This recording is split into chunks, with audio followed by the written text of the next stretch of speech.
Here, what's up, guys and gals? Happy Tuesday. It's March 15th, 2022. I'm Gun, twitter.com/Gundacker, joined today by Hoodie Raj, Alpha Elite. Elite. Alpha Elite. Oh, yeah, Alpha Elite. Okay, so it's Alpha Elite, Alpha Elite. All right. It's a play on words. All right. It's like an alphabet crook. Got away with words. Yep. What's up, Raj? Happy Tuesday. Yeah, back in the building. Good night yesterday on PrizePicks. Decent night on DFS, profitable, and on just couple picks away from a big score. We'll try to hit one today. We went stupid on PrizePicks last night. Yeah, I wish I played even more. I put a couple in, it all hit. It's like, oh. Boy, Josh, of course, collecting, lassoing, if you will. Ooh, Daddy of Dusty Rose. Lassoing all of our favorite picks throughout the day. And literally all of the top picks in the prop detector hit. So much green. The only one that kind of annoyed me is I took a little bit of a chance early with D'Angelo Russell assist. Was hoping Patrick Beverley was out, and then when they named a couple people out and Beverley wasn't one, I was like, yeah, Beverley's going to play. Then, of course, he takes like a 15 to 20% dip in assist percentage when Beverley's out. I still thought there was a chance he can get there, but the game kind of got away late. But outside of that, the top 5 props ended up being DeJounte Murray fantasy points. DeJounte the GOAT, by the way, because, boy, he started that first run. He ended with like 3 fantasy points. Yeah, had like 4 turnovers. SGA real points got there. Darius Baisley fantasy points. That was like my top rated play personally. Cat, the projections loved him without Jared Vanderbilt, and then later on without Naz Reid, we thought could have a huge impact on some peripherals, and then just centers against the Spurs. And boy, did that pop off. He was in all of my top stuff, and the projections were all over that, and thankfully, the field was not. So, shout out to Jokic and Embiid and every other center that allowed me to get Cat at like 5% ownership. Him and on FanDuel, Terrence Mann was like 15%. I was like, what? How did that happen? Like, everyone was running to play everyone else. But and then Gary Trent hit that 1.5 blocks and steals. So, really, really good night for the prop section. So many more hit as well. From a DFS standpoint, which is why we're here today, Karl-Anthony Towns led the entire slate in fantasy points last night. He had 89.75 DraftKings points, 60 real points, 17 rebounds, and a steal. Trae Young was number 2, 39 minutes, 46 real points, 6 boards, 12 assists. No Gallinari, no John Collins. Steph Curry birthday narrative, 68 fantasy points, 47 real points. Draymond back in the saddle there. Giannis with a modest and mostly irrelevant 57 fantasy points, 30 real points, 15 boards. The exact same amount as scored by Nikola Jokic for $200 more on DraftKings. And then we said DeJounte Murray, 56 fantasy points. I really had high hopes and expectations for even more. But that first rotation for DeJounte was not what you want. I think he had 4 turnovers in that rotation, and Pop was like, all right, come here. And then after that, they only had 1 turnover. So whatever happened. Joel Embiid, 56 fantasy points. No big surprises. I guess Drew Holiday, 54 fantasy points. A lot of people were bracing for that. Keldon Johnson, 52. De'Aaron Fox, 52. 34 real points in 42 minutes. Zubac, 50 bomb. Donovan Mitchell, we loved his 3-point prop. If Bojan was going to be out against a team that gives up the most threes, Bojan ended up being out, and Donovan Mitchell cleared his 3-point prop pretty quickly. Darius Garland, 50 fantasy points, so on and so forth. Your boy LeBron, 40 minutes, 30 real points. I'm 37. The GOAT doing GOAT things. GOAT doing GOAT things. He just doesn't have a team around him right now that could really help him. So need AD back and need to figure it out. Hopefully they can sneak into the play-in. I just want to say, who's the guy that's always getting chirped at? Oh, Raj Singh, everyone's dropping 50. Everyone literally dropped 50 last night. Everyone literally dropped 50. Not everyone, and not literally, but there was a lot of high-scoring games. There's a lot. Yeah. There's a lot. THT dropped 40. How much of that did you have, Raj? 0. Take nothing down. I mean, I had Zubac was 5%. I had like 30%. So I mean, that was good. So I talk about. Let me down. Caruso. I talk about winning the position though. Like, look at all these great games from center, 50s, 40s out of Mason Plumlee. None of it matters. It's completely irrelevant on one center sites like Fanduel when a guy like Cat just straight up wins the position, the position without even being contested, and it just it really ruins all those other good sneaky plays. But luckily for me, I was way over on Cat. The one that got me was Amir Coffey was projected for 50-60% ownership. Yeah. And I was fine with the fade for like 3 quarters. I was like, all right, cool. Mm-hmm. The thought process, the game, then they got overtime. I was like, God dang it. But I mean, it still was. I'd probably do it again if it happened today. But what's up, live chat? Shout out to you guys. Chat, we're doing a little bit different schedule today since it was 4 games. I had a business meeting earlier. I had to move some stuff around. Only 4 games, so I thought we could handle a DFS stream in an hour. And then with most of the news and most of the prize picks, or I don't say the most, but more likely for more prize picks options open in an hour than it would have been, an hour ago or earlier today. So for today, we're going to do the prize pick show in the second hour. That's going to be a separate stream. But shout out to the live chat. Shout out to Chris. Shout out to Michael Durbin, Mike, Mighty Saint, Nate D, W German, Mia Moore, Steve Liebowitz, Josh in the chat. Josh did a solo debut today. I saw that. He's doing his thing.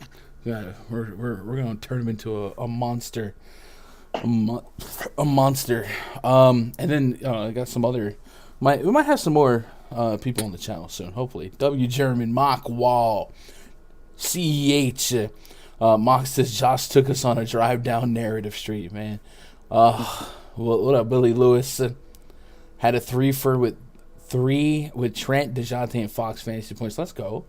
Josh says dynamic duo back. Let's go. Still rolling on the floor from yesterday. No. Yesterday is in the past. Got so shook. No, Gun ain't shook. No. Gun just don't like. I don't like being in a spot where I can't fight back. Okay, as long as these lights are shining on me. Gun was weak in the chat. No, he wasn't. Yeah, Gun was so weak. So weak. But even in the voice chat, we got customers that I don't know everyone. So I'm just saying, you catch me in the locker room, okay? You better believe. Oh, what's up, Wayne's, Neville, Keith, double Keith? Yo, how often you see 2 Keiths going back to back like the cover of Lethal Weapon in the chat, man? What up, Jordan? Nice call with Curry, Mitchell 3s, Gary Trent, block steals, perfect. Hit that for 250. Let's go. Yo, dude, can I just, man, the screenshots that we've been seeing yesterday was nuts. I mean, a week after week, there's gonna be a couple days where we're just hooked. Injuries, fouls, blowouts, whatever. Right? It can be frustrating. Yeah. Nights like last night it's like, yes, we got one for the good guys. So hopefully you guys were able to be lucrative in your efforts yesterday, and you'd be smart with it going forward. Let's look at some of these screens. Maybe I should save this for the PrizePicks show, but first of all, E made it happen, man. He's literally could print a book on his screenshots lately. Hit me up. We might be doing some content with him soon. But you guys in the free Discord, man, I love looking at my phone, 10 p.m. and just seeing you guys partaking in this type of discussion, strategy, celebrating each other's dubs, all that good stuff. So keep that going if you guys want to be part of that. Free Discord is in the link in the description below, and share your success, share your thoughts, share your plays, and if you're looking at screenshots channel, these boys are bringing receipts, man. Shout out to Slim the Goat, $51 turned into $260 yesterday. Also be sure to show your how you do if you celebrate. Look at this. This is the prop detector from yesterday. Look at all that green, man. It's crazy, just crazy. How much green there was yesterday. Yesterday we're going to be able to chase the 5K. Going to do a couple $500 tickets. I don't know whether it's there tomorrow though. Today or tomorrow. So I would say wait till tomorrow. Way more options. Yeah, that's what I was thinking too. Yeah. But man, Hunter BU in there, Mockwall showing some goodness. Shout out to Cade. And again, he made it happen, just creating a literal scroll, like an old-fashioned timey scroll where you flip it open and just like a toilet paper roll comes out. It's all screenshots of dubs. I have to manually do my screenshots on my laptop because in Canada we don't have the app. Mm-hmm. So on my laptop, and every time I click the copy link, it gives me a different link to their app, which we don't have. So I have to manually sort of crop out the screenshot. My laptop's so annoying. Yeah, well, first world problems, I guess. Right? You can't screenshot on your phone. No, we don't have the app on in Canada. They don't have the app. Okay. They're doing a laptop. Yeah. Gotcha. Makes sense. Yeah. By the way, if you join the free Discord and you can't see if it's red, send Danny a message or tag her in chat. I guess accounts that aren't verified on Discord sometimes can't see everything, and we gotta set a specific role. Anyway, this stream brought to you by. Wait, hold up though. You got taken in 15 minutes. That's she'll be done middle school. Oh, I'm killing myself. You gotta pick her up after this then, or what? Gotta pick her up? What you mean? She's right here. What do you mean? Gotta pick her up. Oh, got home early from school. Okay. Raj, I will actually abuse you. Stop. RunDFS.com powering this stream as it does every day. If you guys want access to the RunDFS.com VIP spreadsheets, go to RunDFS.com, click VIP memberships, unlock the prop detector tab, and get in there, man. All of our memberships come with a voucher towards Fantasy Cruncher. So whatever you get, I definitely need to take off the year pass. That's I don't know why that's still up there, but the All-Star Special, now that we know baseball's in, if you guys want to lock in until the MLB All-Star break, that's still up there. That also gets you $100 towards the Fantasy Cruncher subscription. Baseball kicking off April 7th, and there's going to be so much content. And I know the NBA spreadsheet is fun, but boy, oh boy, if you guys have not been with me for baseball, and MLB has definitely been a area of opportunity for you guys to improve. You guys are going to love the baseball spreadsheet. I think it's the best. I don't know. I'm humble and everything, but man, I think that thing is the best bridge to get somebody from casual to learning, understanding, grasping advanced metrics, and using it in an actionable manner each and every slate. So you might hear a thing or two about the bomb detector in a month, and you'll see that thing's magical. So come join us, be part of that. And then, of course, in addition to the free Discord, we have the premium Discord, the RunDFS.com premium Discord. We're in there in that voice chat every day before lock, couple hours. And I'm sure next month that'll be really fun to have dueling locks between NBA and baseball and trying to get it all done. But we are here grinding.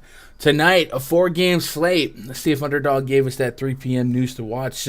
They did. Ja Morant, doubtful. Malcolm Brogdon, questionable. Cade Cunningham, downgraded to questionable. Seth Curry, questionable. Game time decision. Chris Duarte and Goga Bitadze, questionable for their games.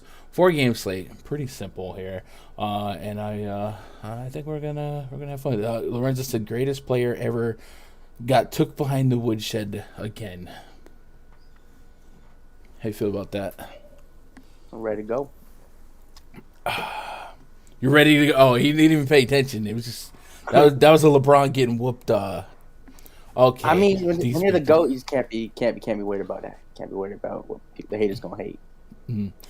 Josh says, you had me excited about baseball since you mentioned it back in December.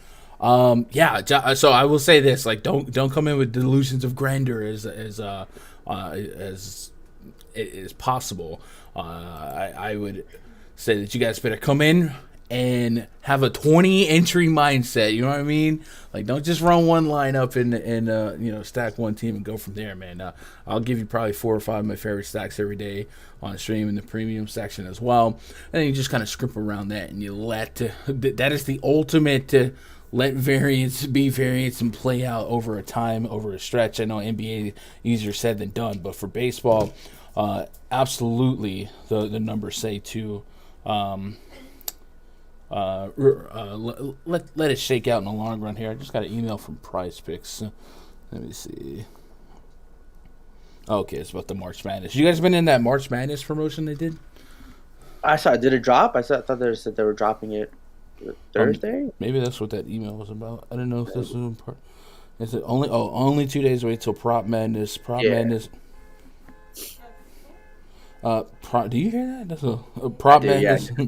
Prop Madness will consist of a promotion during each round of the men's and women's NCAA tournaments. There'll be a round of 64 promo, round of 32 promo, or participant promotion must opt in. So if you guys want to take part in that, hit the opt in. I don't know what the prizes are, but if it's like the Super Bowl one, it was pretty well worth the while. Also, shout out to PrizePicks last night for doing that pie discount. Got some extra cheddar off of that. Memphis Grizzlies at the Indiana Pacers. First game on the docket tonight. Project 35 for the Grizzlies. Tyus Jones, Desmond Bane, Dylan Brooks, Jaren Jackson Jr., and Stone Cold Steven Adams. It's going to get you one board. What? Taking on Malcolm Brogdon, Tyrese Halliburton, Buddy Hield, O'Shea Brissett, hiccup, and Isaiah Jackson. Yeah, 235 total, 7.5 point spread in favor of the Memphis Grizzlies. Grizzlies likely without Ja Morant here, but they have had several games this season without Ja Morant, and what we have seen without Ja Morant from the Grizzlies was their defense got better in those games, and they even had that game, I believe that game where they smoked the Thunder by 50 might have been one of those games without Ja. Replacing Ja Morant with like a Tyus Jones in the lineup, certainly you're giving up some offense, but Tyus Jones picks it up on defense. Let me catch up on the news here for both sides here, starting with Memphis. For Ja Morant, the official tag is doubtful.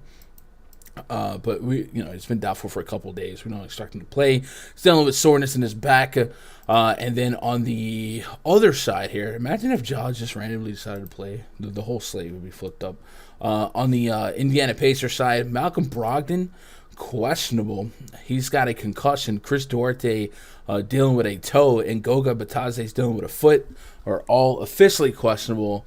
All these guys were out on Sunday, which resulted in Terry Taylor getting the spot start. Dwayne Washington also saw increased minutes with the second unit, and O'Shea Brissett got more opportunity on the offensive side of things. Also keep an eye on Lance Stevenson. He's officially questionable with a left ankle. So a couple of Qs that could be O's or A's And I think the most impactful one to this game is going to be Malcolm Brogdon's status. If he's unable to go, we know that it will boost our usage and expectation for Tyrese Halliburton, especially his assist rate. And then Buddy Hield has shown a propensity to play extremely deep minutes. And we've been kind of watching Buddy Hield run some of this second unit. We've seen an uptick in assists for him. So this is an uphill battle defensively against this Grizzlies squad. However, the Pacers do have some talent, and being the home team, maybe they do scrap a little bit. Raj, I think a source of high ownership will be on the Grizzlies today. Tyus Jones projected to be the highest owned player on every site. Only makes sense. 4,200 on Fanduel, 3,400 on DraftKings. Where do you start with this game? Are you lock buttoning Tyus Jones? And then what else do you do with this one? It feels like Tyus Jones, Jaren Jackson, and then Desmond Bane, Dylan Brooks kind of pick back and forth. But you can make legitimate cases for all 5 of the Grizzlies starters in lineups tonight. And I think, this is a situation we've seen in the last couple of days. You think about the Pelicans the other night, heck, the Clippers yesterday. If I ended up with 30 to 60% of all these guys, and then maybe 100% of Tyus Jones on a 4-game slate, I think that's very reasonable, and it might even be undercutting if we were closer to the 30% side. What are you doing with the Pacers and Grizzlies? I hope Tyus Jones as much of a lock as people think. Dylan Brooks is back. DeAndre Melton's there. Desmond Bane is going to do some point guard duties. I just think there's a lot of bodies for Memphis, even with Ja Morant out. A lot of guys there. So Tyus Jones, if Dylan Brooks was still out, I'd like him a little more. I could still see him playing, 30, 33 minutes to get you 23 fantasy points at 3,400, which is if you play him, it's whatever. If you fade him, it's fine for you too. So I might be under the field. Obviously, I think he's played the 4-game slate, so I think a lot of players are in play. If you're running a 100 lineup just because of the size of the slate, but I'll definitely be under the field on Tyus Jones. Dylan Brooks, I think, is interesting at 4,900. Let me stop with it. Under the field, define that. Let's right now. I can see Tyus Jones at 70 to 80% owned. Yeah, so I'm cool. I'm cool with him. 30%. But I mean, at that point, why? Right? If you play 30% and he's the nuts and the field is double you or more, then you lose. You know what I mean? Yeah. I mean, but if he's not the nuts and he kind of flops, I think you still have an edge on the field. But then why wouldn't you just do all or nothing at that ownership? Because of the size of the slate, he's 3,400. I don't think you have to take that much of a drastic stance when the slate's small and with the price. Okay. Just FYI, this season, Tyus Jones with Ja Morant off the court, near 30% assist rate, almost a fantasy point per minute. And one thing to note on Tyus Jones is definitely his propensity to play great defense and rack up steals. He's a guy that already averages about a steal per game and a lot less minutes than he's probably going to get tonight. And Tyrese Halliburton has shown a little bit of a turnover bug lately. And this happens with these high assist guys. Some of these passes get intercepted. Tyus Jones' last couple games, 4 turnovers, 6 turnovers. So Tyus Jones, I mean, at 3,400, the failure rate seems pretty doggone low in a 4-game slate. At 3,400 to be that aggressively under. I would say I would agree with you if we get kind of okey doked with the lineup that maybe didn't start Tyus Jones, like if Bane, Brooks, and Zaire Williams or something like that, a Kyle Anderson, something like that. But if Tyus Jones is in that starting lineup at 3,400 on DraftKings, I mean that's lock button territory. I just don't. I get it. I mean, it makes perfect sense. Okay. I think the Dylan Brooks at 4,900. He played 26 minutes in his first game back from injury. I mean, if let's just say that bumps up to 30 with no Ja Morant, he's going to take more shots than anyone else on the team. I think he's going to take more shots than Jaren Jackson Jr. or Desmond Bane. I mean, this is a guy, who's close to a 7K player when Ja Morant is out. At 4,900, I think you're going to get discount. The only thing I have to worry is the minutes. Fine matchup. Any of the team we've been targeting past the All-Star break. Mm-hmm. So at 4,900, I love Dylan Brooks here. And I think Steven Adams at his price, 5,800. Centers have been destroying Indiana. You definitely could attack their bigs very easy. Be a huge rebounding spot for him. Should be a double-double spot for him. 5,800 could be one of those spots where he gives you a 40, 50-point fantasy game. So I really like him. Jaren Jackson Jr. is popular. I think I like Steve Adams more than Jaren Jackson Jr. You save a little bit, 700. And I think just ownership-wise, Jaren Jackson Jr. would be really popular, and he's a guy on the slate I think I can pivot off of in a small slate. And, if he doesn't have a big game, somebody else will and take something down for you. I think Jaren Jackson Jr. is way too cheap. I think this whole Grizzlies team is way too cheap. This, first of all, this Pacers defense has been one of the most exploitable spots since the Sabonis trade. Really, this front court is a bunch of step over guys, like young guys, sloppy. Jaren Jackson, Steven Adams, they could coexist. This entire Grizzlies team is live to coexist on a 4-game slate. In my opinion, I really think I'm gonna, instead of max 3, I'm gonna max 4 for the Grizzlies side here. And I don't think I need to split hairs between Jackson and Adams, but I will say mathematically, if we're letting metrics tell the story, Jaren Jackson Jr. has enjoyed a 31% usage rate this season without Ja Morant, with Desmond Bane on the court. Dillon Brooks does throw another monkey wrench into the operation here, but what Jaren Jackson maybe lacks in shot volume because of Dillon Brooks in that lineup over a Zaire Williams or something like that, he'll make up for in peripherals. Plenty of rebounds, and of course Jaren Jackson, one of the perennial leaders in blocks. He's a rebound guy though, because Steven Adams. He doesn't need to be, but the blocks were there be there, and there's more implied rebounds because of the matchup. I think Jaren Jackson's very much live to drop 40+ fantasy points at this price point, just because the Pacers have been that bad. So I don't know. I think you might be a little on the overthinking side of it, but I suppose if bless you, if Tyus and Jaren Jackson did end up be lackluster on the context of this slate, sure. But I mean, looking forward, man, this slate has a lot of volatility. Every game, the Suns game is a double-digit spread essentially, or could be. This game's only at 7.5 right now, but nobody's stunned if the Grizzlies live up to that defensive rating that they had earlier this season without Ja Morant. Just kind of stifle the Pacers. And then also nobody's stunned if the Suns kind of smack the Pelicans here. So I definitely think this slate could have several landmines, but I find it hard to push back against the Grizzlies a lot. And I think, for me, I think the biggest, let's say, perhaps the largest opportunity for me to spot a landmine, I guess, would be Desmond Bane and Dillon Brooks. I could see an outcome where one guy pops because of 20 real points and the other guy doesn't, and vice versa. So maybe I have a limit on the overlap between those two, but for the most part, Grizzlies are wide open. Pacers, if Brogdon's in, and that whole team, just because that Memphis defense is arguably the best in the league with no Ja Morant. Like, they were literally the best defense in the league. They were, and even with Jolly, they've clamped up. But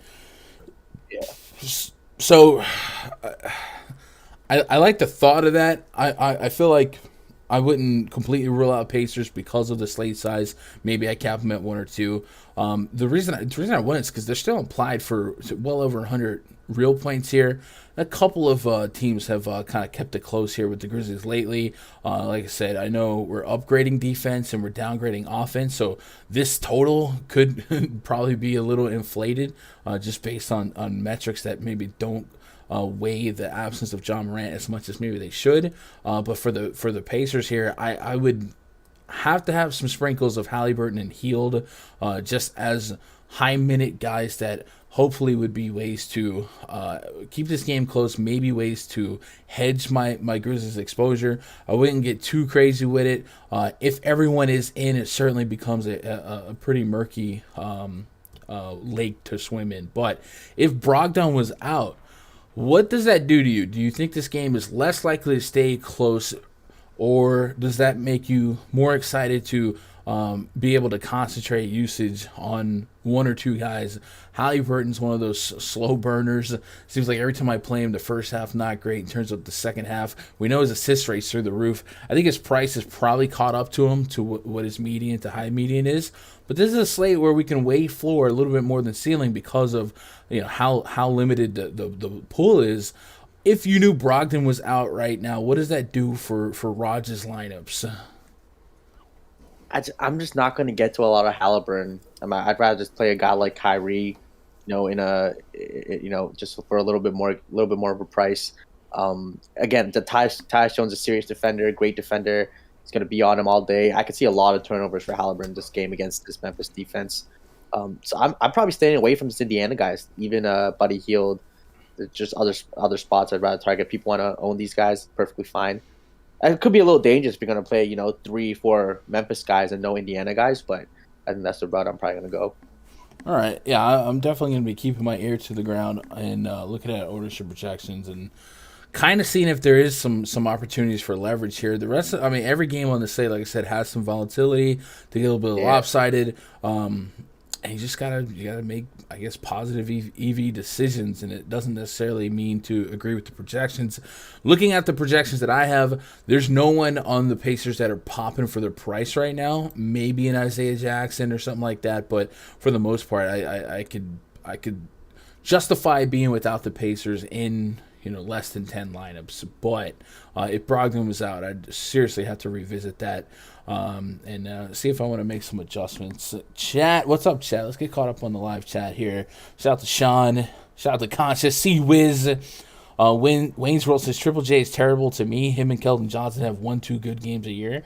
Man, I don't know. I this year, Jaren Jackson's like 1.3 fantasy points per minute without John Morant. I think John Morant, it just soaks up so much usage, 30, 40, 50 real points. And now we're able to spread it out a little bit more. Jaren Jackson. Let's look at Jackson's history without John Morant. By game log without John Morant. Let's go last 10 games on that one. And not only that, just remember, he's 6K, right? This isn't 7, 8K Jaren Jackson. 40, 57 in his last 2 games. There's just 16 in just 20 minutes. Obviously, Jaren Jackson's also one of the highest fouls per 36 guys in the league. So I suppose if his ownership got too high because of his foul propensity, you might hesitate. But at the same time, are we expecting O'Shea Brissett, Goga, Isaiah Jackson, guys like that to really get him in a whole lot of foul trouble? I think you could. 36 fantasy points against Sacramento, 15 against Portland in just 24 minutes. That was a... let's see, what's the reason behind that? Is there a super lopsided score here? 113 to 103. I'm not sure what the purpose or the reason behind that. And then 35, 40. So yeah, I guess the results are a little bit more modest on a 10-game scale, but the ceiling is still there and the matchup is there. And the matchup against the Pacers has been really, really good. So I'm okay if you told me that your exposure to Jaren Jackson Jr., considering the unstable history and now you have Dylan Brooks and Desmond Bane in there, and his foul problem, I'd be okay with you telling me that your decision would be ownership based. So if he was over-owned, undercut, and vice versa, I guess that's a fair way to approach it. But for the most part, man, Pacers has just been such a good spot for everything. What else we got in chat? Jackson and Mitchell Robinson, foul players from the other team, get off the plane. There's just a ref in the parking lot blowing a whistle. What up, Danger? The safety dog says, I need a 5,300 or below in my util spot on DK. Can you help me out? So, I don't truly have context on what the rest of your lineup is. I would imagine you already have Tyus Jones. If not, that would be the snap call answer. Jackson Hayes is intriguing, not necessarily a lock. Franz Wagner, justifiable. Brissett, if we lost a couple of those guys on the Pacers. But those would be the first couple names that stand out. So if you didn't already have one of those three, Wagner, Hayes, and Isaiah Jackson, I'd be looking at one of those three. Probably, I don't say probably Jackson Hayes, but him or Wagner would be the most intriguing to me. Not a warm and fuzzy snap call, though. Jalen Smith, minute projections, says Tone Look. Right now I got him at 24 minutes. Keep an eye on Goga. If Goga played... I guess I have 16 on Goga. Yeah, I got him at 24 minutes. So I'm just kind of spinning the wheel, 24 minutes apiece. We might alter from there. Jance was another guy that can get in some foul trouble. What up, Mr. Taran? Yo, what's up, fellas? Just got on. Do we do our favorite price stream yet? Taran, right after this stream, I'm going to do a separate prize pick stream. Today is a little different on the schedule. So if you guys are out there looking for that prize pick stream, be sure to stick around. This stream should automatically take you to the new one. And then I'll be joined by Josh as we look at the prize picks board. It'll be one of those Clark and Anderson nights with everyone going Triple J Baines. Yeah, Keith, on a 4-game slate, like how do I say this? You can paint a couple different scenarios and not have to get uber, I don't know, sacrificial when it comes to giving up your ownership equity, right? So if you thought that, or if you had a stake in Jackson or Steven Adams, and you're like, man, what if this falls through? What happens if Jaren Jackson gets some foul troubles? Well, you can create some Brandon Clark. I would definitely, if I put Brandon Clark in my player pool, remember there's a blowout potential and there's a foul potential from Jaren Jackson, I would just probably set a rule, no Brandon Clark in the same lineup with Jaren Jackson. It's really easy to accomplish that on Fantasy Cruncher. So on a 4-game slate, thinking outside the box in a couple spots, that's how you differentiate yourself from the field. And if you can grab a hold of some of those sub 10% guys on a slate this small, that you can justify. Like I had Brandon Clark for 28 Fanduel points in 21 minutes. Like that's already live for me. And if we can boost that up just a little bit more by potential foul trouble or blowout, yeah, it makes a lot of sense. I also have 30 plus potential fantasy points on a guy like D'Anthony Melton. So if Tyus Jones was just completely tanked here and his high still rate turned into a couple hand check fouls, maybe Melton picks up from that. So it's not that hard to get a little bit contrarian while still being in the same spot that makes the most sense. Let's go Triple J or Wendell Carter gun. So that'll come down to what you think is the more competitive game. If we let Vegas tell the story, this game's a little bit more competitive. Both Wendell Carter and Jaren Jackson Jr. though make a lot of sense. I think I have a little bit better projection on Wendell Carter, about 4 or 5 fantasy points. So I think in honor of the projection, I'd just say Wendell Carter. Jackson's second highest point per game for his career is against Indiana. Jaren Jackson. So I believe my boy Josh, he'll probably talk about it on the PrizePicks stream. There's a little bit of narrative. Apparently, I think he said Jaren Jackson Jr. and Desmond Bain both played high school ball in Indiana. Might even just be straight up from Indiana. So maybe some family in the stands narrative, which we laugh at, but sometimes it means a little something extra. Yesterday, I think it was Bones Highland we mentioned in the pre-lock Discord. I kind of laughed it off. Talking about going back to Philly, and then I got tagged in a picture of him with like a fire. I didn't know he got like saved by a fire department. I don't know what it was, but yeah, sometimes when your mom's in the crowd, you guys remember, you play a little bit harder, make your mama proud. Any locks tonight? Not yet. Relentless. I guess Tyus Jones would be the closest thing to a lock right now. That's 100% assuming that he starts and that John Morant is out. With Tyus Jones, you're probably relying on a lot of assists and a lot of defensive peripherals.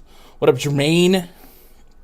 All right, let's move on to the next game. Before I do that, chat, just a quick reminder to hit that thumbs up, man, and double check that red subscribe button below. We just hit 6,700 about 10 minutes ago. So we are officially 300 away from 7K subs on the channel. So if you guys want to hit that goal, man, I don't know, 2 weeks is going to be hard to do it. By April 1st would be nice, but it would be hard. So I need the community to kind of come together, make sure that sub button has been smashed and punched by you guys. Let's move on to the next game here, also at 7 p.m. It's Orlando Magic hosting the Brooklyn Nets. Project starting 5 for the Nets: Kyrie Irving, Seth Curry, Bruce Brown, Kevin Durant, and Andre the Giant Drummond, taking on Cole Anthony, RJ Hampton, Franz Wagner, Wendell Carter Jr., and Mo Bamba. He's got hoes calling. We got a 232 total, 10.5 point spread in favor of the visiting Brooklyn Nets. So getting caught up on the injury news and notes here for the Brooklyn side. Seth Curry, questionable. He has a left ankle. Cameron Thomas has a back injury. He's questionable. Obviously no Ben Simmons just yet. And on the Magic side, not insignificant, is Jalen Suggs. Jalen Suggs listed as out for the Magic, I believe. Has been ruled out, yeah. So that will probably elevate maybe RJ Hampton into the starting lineup. We've seen just an incredibly efficient couple of games from Markelle Fultz. I don't know if I'm brave enough to do it yet, but hey, maybe that 4-game slate's the where you want to do it. Back-to-back games, Raj, of 30 fantasy points for Markelle Fultz on a minutes restriction. I mean, that's a bold click on a 4-game slate that just might pay off and makes a little bit of sense without Jalen Suggs. So, matchup-wise, is a pretty decent total to target. Orlando Magic, though, have been in more competitive games since the All-Star break. Not sure if that's a coincidence or not, but we have noted that a couple times. On the net side, Kevin Durant has every potential to be the highest scoring player on this slate. Kyrie Irving also has a range of outcomes where he's that guy. This is one of those hard to read games because of the spread here, but I think ultimately when I'm making my player pool tonight, I might just have to throw spreads out the window and just say, hey, it's a 4-game slate, man. I just got to go chase floors and not overthink it. And sometimes teams can play up or down to their opponents. What do you got for the Magic? And while you do that, I'll go run a query for how Suggs' absence might impact this lineup. Yeah, I actually love the Magic here. I think they're going to keep this game close. It should be a high-scoring game here. I don't think the Magic definitely don't play a lot of defense. Even Brooklyn, whenever Kyrie's on the court with them, they definitely take a step back defensively. So give me all the Cole Anthony here. No Jalen Suggs, 6,300 on DK. 40, 50 point upside in this spot. He's going to chuck the most on his team. He's going to get his assists. Going to get a couple steals. So I love that. You mentioned Markelle Fultz, 4,200. 18, 19 minutes, maybe with no Jalen Suggs. Could they bump him up to 22, 23 minutes? That'd be nice at 4,200. I love that. Depending on his ownership, too, I think I'll determine how much I want of him. Wendell Carter Jr. coming off of, kind of back-to-back strong games against Minnesota and Philly, 7,400. The price is not too comfortable, and I'm guessing he'll see a lot of Kevin Durant, who is a good defender, but I think he's definitely still viable, kind of just stuff in the stat sheet everywhere here too. Points, rebounds, blocks, steals, playing upwards of 38 minutes. So I like that. Mo Bamba, past couple games, 33, 32 minutes. Anytime he gets minutes, he showed the 50-point upside against Minnesota. He showed the 17-point floor and with foul trouble against Joel Embiid. There's no Joel Embiid in Brooklyn. I think he should be able to feast against Andre Drummond here. So I think Mo Bamba at 5,500, this could be a 40-50 spot for him. Yeah, I ran that query for this Magic squad on the season without Jalen Suggs. Put Cole Anthony, Franz Wagner, Mo Bamba, and WCJ out there. And Wendell Carter Jr., about a fantasy point per minute since the beginning of the season. Cole Anthony actually leads the team in usage and fantasy point per minute production. And then Franz Wagner, also a 20+% usage rate. And then Bamba right around a point per minute as well. Out of curiosity, I think I want to move this forward to the All-Star break, just kind of put in perspective how this team's kind of gelled since then. And you see a lot of teams, a lot of players, especially these young teams that are building chemistry. We're starting seeing adjustments since the All-Star break. Some teams playing a lot better. Since the All-Star break, not really much better. Cole Anthony still sustains that 28% usage rate and about a 1.3 fantasy point per minute production, while Bamba is still around a point per minute. I think Wendell Carter is going to pick up some steam today. I feel like he could be one of the top 5 players in ownership tonight. So maybe something to think about at his 7K price point. Drawing a really solid projection, however, at 40 fantasy points, essentially on both sides. So I'm kind of with you. I want to get behind this Magic. I do like picking on, and if we can cross over with, Kyrie Irving and Seth Curry, guys like that. Maybe Cole Anthony, somebody I can get behind. RJ Hampton's really cheap on both sides. I do think there's going to be a lot of guards still in that rotation. They still have Terrence Ross, still have Gary Harris. They got Markelle Fultz. So I think RJ Hampton has shown that he's way more productive off the bench in those fourth quarter blowout minutes. And, in this scenario, he could be a fourth or fifth option, probably closer to a fourth option. So I'm not running to play him, but he is pretty cheap on a 4-game slate and an implied for almost 30 minutes. So I will have a lot of Magic exposure. They do project decently on the net side. If we got to start making some podium calls here, and we start ranking 1, 2, 3, 4. I got KD leading this slate in fantasy points on DraftKings, a little bit above Devin Booker, and about 5 fantasy points above Kyrie Irving. And then the rest of the slate's about 40 or below. So if he gets 50 to 60 fantasy points, maybe on a bigger slate, 11K for 55 fantasy points doesn't feel like you need that. But maybe on this smaller slate, raw points matter that much more. If there's only 1 to 3 50 fantasy point games on the slate, it probably finds a way to get to the top, right? Raw points just kind of exist on the smaller slates a little bit more prevalent because of just how roster construction and how this slate isn't that shallow when it comes to value today. Where does Kevin Durant stand in your priorities today? Last couple games, 77 fantasy points, 59, that unbelievable 26. I mean, that was below a floor game. Generally speaking, Kevin Durant's going to lead the team in every category. Usage, he can probably trade, shot volume with Kyrie here and there. Do you lean KD as one of your highest owned stands today? Earlier this season, 37 fantasy points, 29 minutes against Orlando. I don't put a whole lot of stock in that because this team is pretty different. This is still a team without LaMarcus Aldridge, and this is still a Magic defense that, although they've trended well since the All-Star break, they haven't earned all that respect for me just yet. Or is this one of those, hey, it's a road game, this is where you get Kyrie Irving to earn his paycheck and you let him shine? That happens like weird gut 5 after all situation where he was allowed to watch the game, with tickets. They got fined for him in the locker room. He comes out and I can see him dropping 35, 40 real life points here, and Kevin Durant taking a step back and letting Kyrie do his thing. So I think I'm favoring Kyrie just off that, but both are fine plays. It's Orlando. Probably can't play them together. I think that kind of capture upside, but both are in play. But I'm leaning towards a little more Kyrie. Seth Curry's questionable, so if he sits, I think that's a bump up to a guy like Kyrie for sure, and maybe opens up Patty Mills at 3,500 to see 25, 30 minutes. Another value guy you can get in there. Guy like Andre Drummond, 5,800, probably not going to get to him. I prefer Mo Bamba at that same price on the other side. But yeah, definitely Kyrie over Durant for me.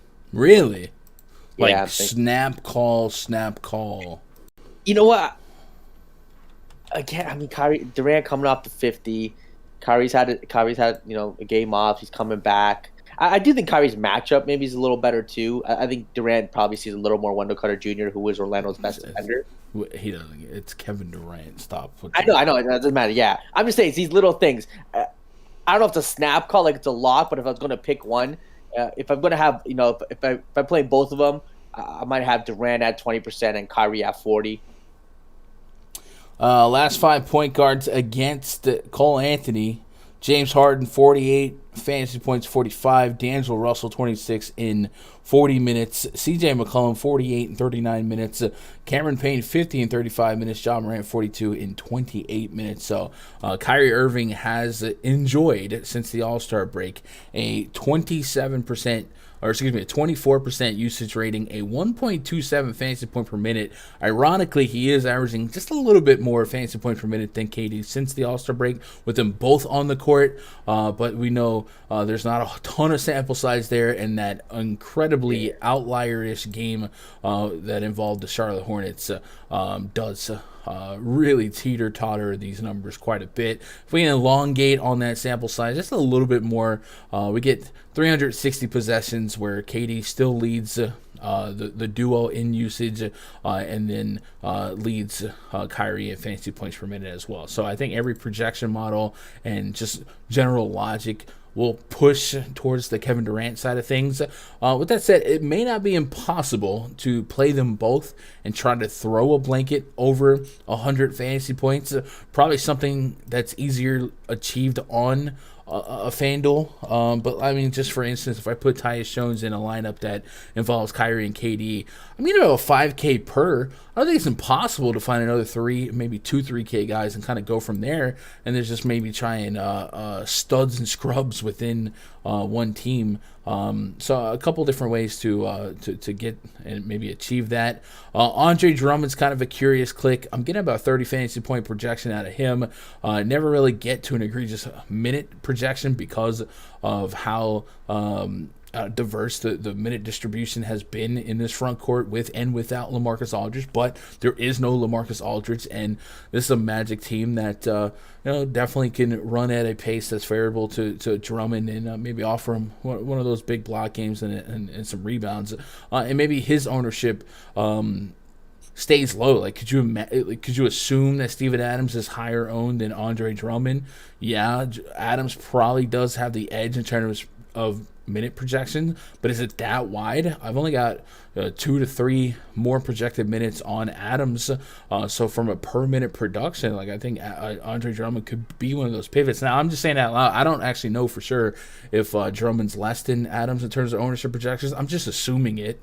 And then Bruce Brown's a not fun click at all, but I have to concede that lately there's been a range of outcome, a pretty consistent range of outcome for 30-plus fantasy points. He achieved this against the Knicks, the Hornets, the Celtics, the Heat, and he's just kind of getting it done. Double-digit real points, and the peripherals are there. So at 5,200, Bruce Brown's still not fun to click, but he has a case to get you 30-plus. So definitely plenty of viable options in this Nets team. We'll see if we can narrow down the player pool a little bit more with the Curry and Cam Thomas news. Seems like with Seth Curry in a double-digit point spread, you wouldn't need to force something, right? Is it that meaningful of a spot or that much of a priority to get him out there, and Cam Thomas as well? If you lose Curry and Cam Thomas, then I'm kind of with you. I think we can boost our expectation and scoring expectation out of Kyrie, and it just kind of makes everyone else that much better. So something I'm keeping an eye on. But yeah, I'm probably going to have more of this game than maybe any other game when it comes to just stacking both sides. And I'm probably going to regret it. Let's get caught up on chat before we get on to that third game. Wow, I might be running over on the PrizePicks. So. Abdi, appreciate that sub. How can I use promo money? What do you mean? If you have promo credits on PrizePicks, you just use it like a regular card. It automatically takes it from there if you use less money than you have on it. Like if you have, if you have a couple $100 of promo funds, it'll keep taking it from that. If you use over, so if you have $50 of promo funds and you make a $70 card, it'll take it from your actual account. But anything on it or under, it'll take it from promo. Hunter says you have to have money in your main to use promo. I didn't know that.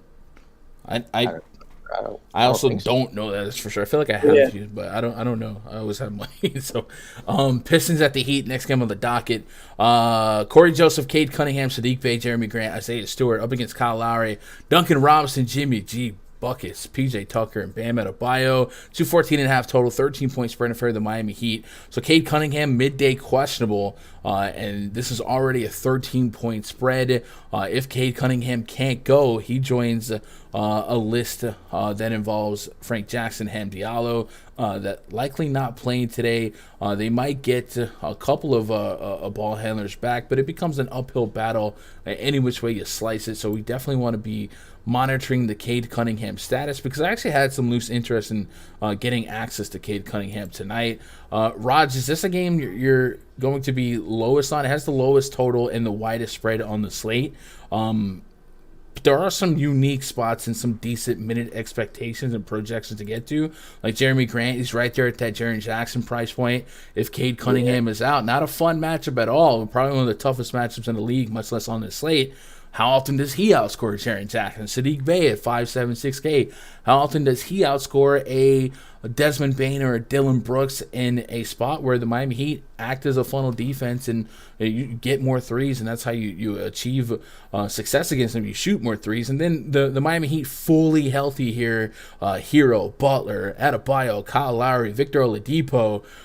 Any spots that you just feel like you can't miss here? Maybe Adebayo's 8,200. I can get to 40 plus, and we just take the raw points. But anything here that you have to have, or is this one of the light exposure spots for you?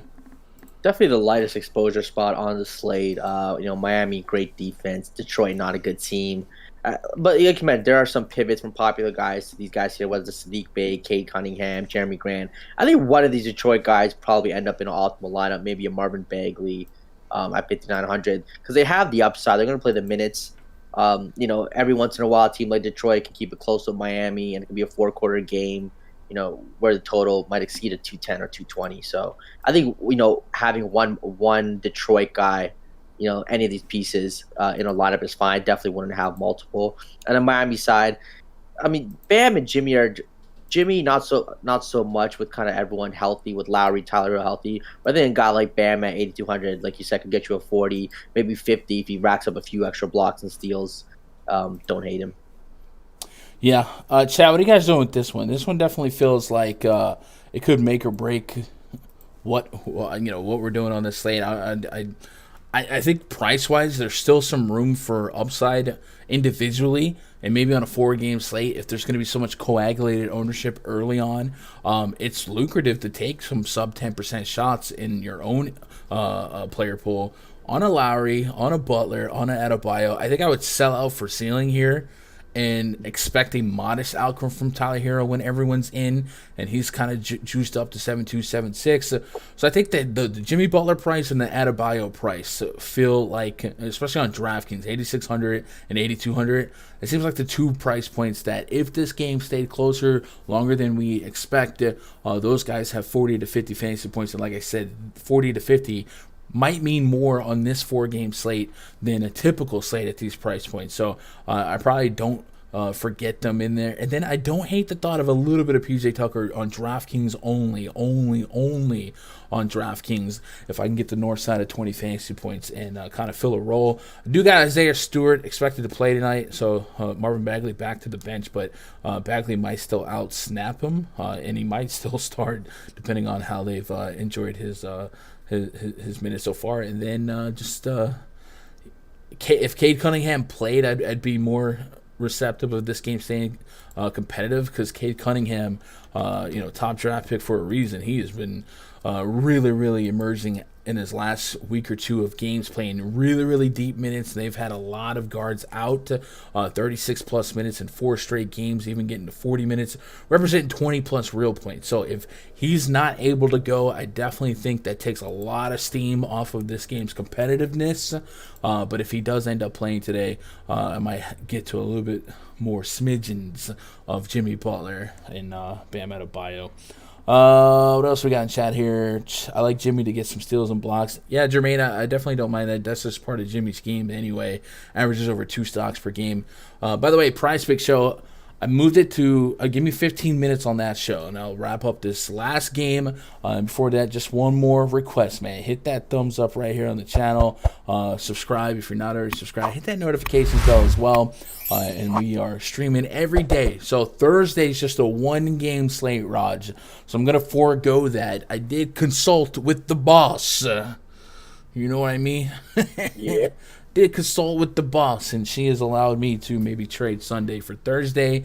I'm not sure if that means I'm going to stream on Sunday, but it will mean that we will have full coverage in the VIP section at rundfs.com. And if you guys want to be part of that, not just on Sunday, but today as well, make sure you're going to rundfs.com. Try out a membership, man. It's not just for DFS. We have the prop tabs, the prop detector, the prop projections as well. A lot of you guys seem to be here for PrizePicks, so that's fun too. Hey, man, I've seen a lot of you guys transition from DFS to more PrizePicks as well, and that's just the nature of the beast. What are you going to do? But we are doing our best to kind of serve all that content-wise, and then, on top of the spreadsheets, on top of that partnership with Fantasy Cruncher, we do have the premium Discord, and then every day before lock, we're in that pre-lock voice chat right here, grinding down, hanging out. These smaller slates are a little bit more fraternal, laid back, Cadillac Jack, but it is a great part of the process every day. Don't know what I do without it. Main event tonight is at 8 p.m. So a 4-game slate acts almost as a turbo slate. Everything within an hour. That's convenient. The New Orleans Pelicans hosting the Phoenix Suns. They're projected starting 5 for the Suns. Cameron Payne, Devin Booker, Mikal Bridges, and DeAndre Ayton and Jay Crowder reverse it, back that up against CJ McCollum, Herbert Jones, Najee Marshall, Jackson Hayes, Jonas Valanciunas, a 231 total, 4.5 point spread in favor of the visiting Phoenix Suns here. Kind of a low spread considering how good the Suns have been. But the Pelicans, to their credit, since the CJ McCollum trade where McCollum did play, have been very, very much more competitive, I'll say. But that also aligns with Brandon Ingram being in. So this is going to be a unique spot where McCollum with no Ingram, what happens? We know his usage will go through the roof, but will it mean much at 8,500 on FanDuel and 9,400 on DraftKings? I've got about a 40 fantasy point projection on him here, so that probably is worth more on FanDuel at that $8,500 price point. But Raj, this is one of those spots where, man, I thought the spread came in a little bit lighter than maybe the Book of Gundacker would have listed it. Is this a spot where you're loading up? I think Devin Booker is the guy that, if Kevin Durant or Kyrie Irving did not lead this slate in fantasy points from this far out, would Devin Booker have the best odds to be the highest fantasy scorer tonight without Chris Paul against this Pelicans defense? Yeah, I mean, if this game stays close, I could easily see Devin Booker being the highest scoring player on the slate. Phoenix just looks so good, continuing to win games, play good defense. Their offense running, with Cameron Payne playing the Chris Paul role. You'd love to see it. So if this game stays close, Devin Booker at 900 is going to be the highest scorer of the slate. If you want to bring him back, a guy like CJ McCollum, CJ McCollum with no Brandon Ingram, 9,400. I think he can definitely lead the charge here, get you 50 fantasy points, which I don't hate. A guy like Josh. Oh, I was going to say sorry. I think guys like Herbert Jones now, I think they're just kind of priced a little too high for the spot with CJ McCollum back. A lot of these guys are priced up where he was out. J-Val at 8,600. I think it's an interesting matchup with DeAndre Ayton. He's going to be out there, play the minutes. Could him and CJ McCollum have dueling 50 bombs? I think so. It's going to be the CJ McCollum and J-Val show. But I don't hate him as well. Yeah, looking at how McCollum and Jonas Valanciunas have performed so far this season in the absence of Brandon Ingram via the Adamore Funds NBA Wowie tool, we've got a usage rate on McCollum at 29.6%, a little over 100 minutes of sample size, a 1.27 FanDuel points per minute. That equates 1-to-1 to PrizePicks, and then a 1.2 fantasy point per minute for Jonas Valanciunas. So if we're going to put this game to stay competitive, it definitely seems like those two would have higher responsibility to be catalysts in keeping this game close. J-Val's pretty cheap on both sides. CJ McCollum's very reasonable on FanDuel, justifiable on DraftKings, but right there, essentially the same price as Devin Booker on DK, where Devin Booker's exponentially greater on FanDuel price-wise than McCollum is, almost a $2,000 difference. So kind of the same play on DraftKings, definitely not the same play on FanDuel. But yeah, I think Devin Booker has the potential of being this slate's top scorer. In my early projections, I had KD 1, Devin Booker 2, and that's about a 3-point difference. Standard deviation being what it is, Devin Booker being in the single-digit spread, KD being in the double-digit spread.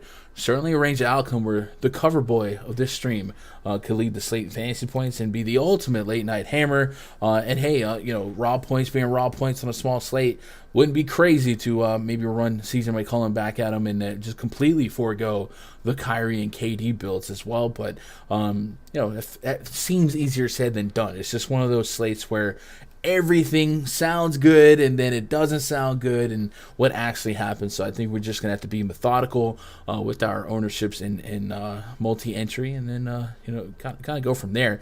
Do you believe in this game staying competitive? I there's a chance. Again, all these 4 games, like you mentioned, all have a chance of being a blowout. I think the Pelicans with CJ McCollum back, still no Chris Paul for Phoenix, even though they look good. Does this game have the best chance of staying close? Maybe. I think this or the Brooklyn-Orlando game. Yeah. Yeah.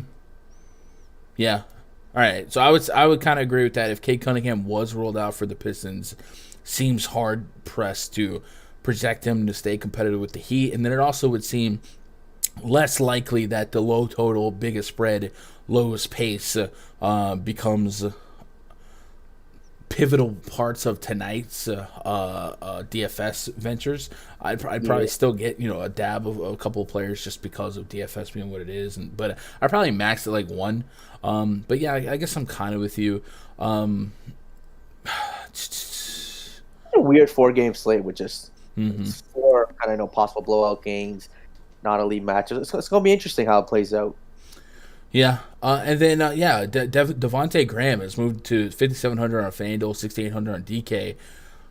A little harder to get to that price point, especially if he continues to come off the bench. We saw a glimpse of a McCollum, no Ingram lineup in 2 games earlier, a couple weeks ago, and it did not involve Devontae Graham. So it definitely seems like even if we got this Pelicans game to stay competitive, the last week of Pelicans games have kind of increased price points through and through these Pelicans, where it doesn't seem that viable other than McCollum and J-Val. Maybe some Jackson Hayes still has a range of outcomes to get there, but it definitely feels like we've got some inflated prices on the Pelicans that just kind of remove themselves from the pool. So something to keep an eye on. Also, Cameron Johnson's still out for the Phoenix Suns, so big minutes for Devin Booker, and Cameron Johnson could be 10 to 20 real points to replace.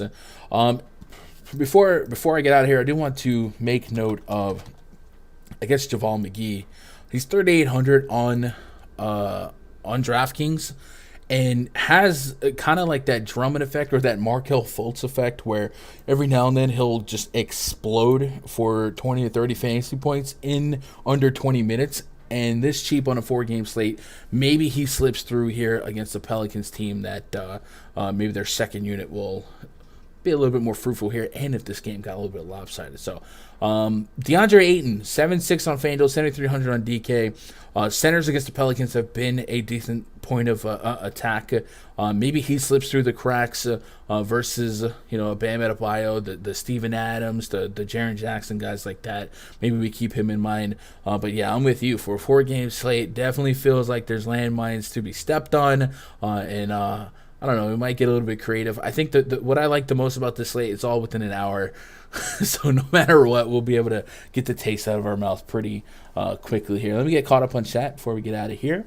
Jermaine says, I think Jimmy after rest days is pretty strong. That's interesting. They struggle to stay competitive with Orlando, referencing the Pelicans. That's fair. Also, should be noted that Orlando, at least since the All-Star break, has had some results that perhaps suggest they're a little bit better than maybe our perception of Orlando. But no Jalen Suggs tonight. I wouldn't overrate that, but it is something I'm definitely tracking. Lorenzo said this game is the best defensive matchup on the board. Rather just get my studs from the Orlando game. I agree with that, Lorenzo. I also think the field will agree with that, so I'm just trying to think outside the box. Keith says only Ingram was out then. Yep. And Memphis still excellent defensively without Ja. Yeah, that's the expectation for me. Real quick, we can do a kind of a stat muse query on that. Memphis Grizzlies defensive rating without Ja Morant this season. Grizzlies without Ja Morant have a defensive rating of 100 this season. It's only 14 games played, but it does kind of give you an early lean. If we put that in context, 100 points per 100 possessions would be by far the best defensive rating in basketball. Obviously, 100 is probably highly unsustainable, but yes, without Ja Morant earlier this season, we got a glimpse of what that defense could be. Their offensive efficiency probably goes backwards a little bit, but you compensate that for that. Matter of fact, what is the offensive rating without Ja Morant? Offensive rating without. Then again, Desmond Bane and Dylan Brooks, man, there's some books 116.5 without Ja. So it's actually a little bit better in smaller sample size. I also think a lot of that could be juiced from that ridiculous 50-point game over the Thunder's D-League teams, or D rating roster. Any lasting questions, comments, concerns, throw them in chat. Opinions on Drummond versus Wendell Carter Jr., since Bamba will be in foul trouble. So I like the thought of Drummond no matter what. Drummond just per minute in terms of productivity from a fantasy point perspective is fine. It's just what are the minutes going to look like? It seems fair to assume that like it's a little bit safer that he gets his 22 minutes in the absence of LaMarcus Aldridge, but they still have Nick Claxton, they still have Darren Sharp, they still go a little bit small. 27 minutes in that OT game against, was that OT? I think so, against the Knicks, but 21, 24 minutes is kind of the window that I'm expecting. If you get, he's at worst probably going to get you a point per minute. So if you think 22 minutes, 22 fantasy points, sure. But I think it's going to be a little bit more than a point per minute, 1.1, 1.2. I think he has a true 30 fantasy point potential here, if not higher. My soft projections had him at 28, I think. German at 30 plus fantasy points. So I like the thought of German no matter what, no matter if it's Mo Bamba, Wendell Carter, Robin Lopez. You know what I'm saying? I just don't know how close to 30 minutes that we can get to. But I think on a 4-game slate, he's very much so worth the risk if his ownership is going to be very reasonable. And on a 4-game slate, if anyone under 25%, like 1 in 4 lineups, I'm interested. Anyone under 20%, 1 in 5, then I like it, because some guys are just going to feel overowned just because of how limited the pool is. But it's really not until you get to the 40-50% range that I really start thinking about getting super, super different. So, Lorenzo says if you could stack 5 Grizzlies, that's how deep that game is. All right, chat. I'm going to be back in a couple minutes on this channel with Josh for the PrizePicks show. Raj, are you done for the week or no? Maybe Friday, not sure yet. Maybe Friday, not sure. Okay, so then tomorrow's schedule, if we pull up in our, tomorrow, 2, 4, 6, 8, 10, 12 games tomorrow, and then just 1 game on Thursday. So I'm going to have to carve out what I think the best plan of attack for tomorrow's schedule is. Usually these long slates, you get me and Josh talking basketball, we'll be talking for 7 hours. So I might have to extend the time on the PrizePicks show. I might have to start that even earlier. I don't know. We'll discuss that. But tomorrow's a lot of effing basketball. So if you guys are done for the day on the DFS side of things, I'll be back tomorrow. The DFS show will for sure be 3 p.m. Eastern, 2 p.m. Central. But stay tuned for the PrizePicks show. Maybe Josh will keep grinding that early PrizePicks video. Thursday will probably be no content. So, Rods, I guess maybe we'll see you on Friday. And if we don't, we'll see you in the Discord chat. I'll be right back. PrizePicks show right after this. If you're out of here, I love you. Good luck. God bless. And go win some money. Twitter.com/conductor.